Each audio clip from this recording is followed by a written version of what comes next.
There are two main factors which increase the size of the U.S. population, and those are immigrants, both legal and illegal, and children.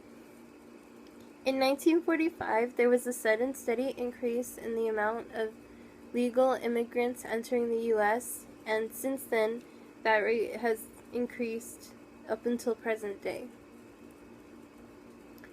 During 1945, there was job availability due to the fact that we had just recently entered World War II and the war had ended, and because of that, there was a lot of economic prosperity and, like I said, job availability for those minorities and immigrants.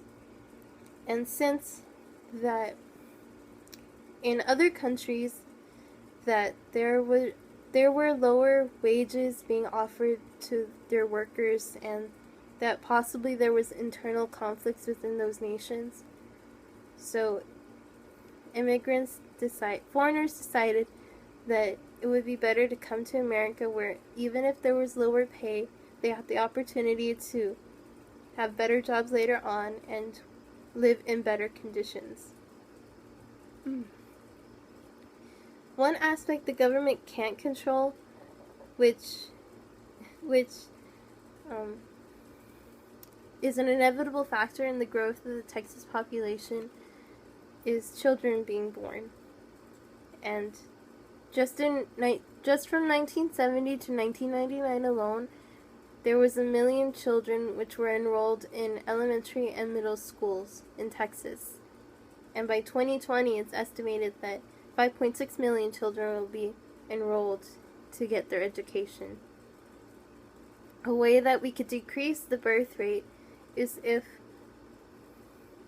we promote the idea of smaller families and promote the issues of what could happen if overpopulation would occur, but if more overpopulation were to occur later on. Although, according to the Center for Immigration Report Studies, even if there was a law, or if the will of the people decided that they didn't want to have children anymore, that it still wouldn't be enough. There still wouldn't be enough decrease in the amount of children not being born that to lessen to the already high population in Texas due to immigrants. One way in which America can try and prevent illegal immigrants from entering the U.S. is to create programs who partner with the government to better exploit those who are not legally allowed into the U.S. For example, governments could stop providing government assistance to illegal aliens, and businesses could stop offering employment to those who only have work permits but do not have citizenship here.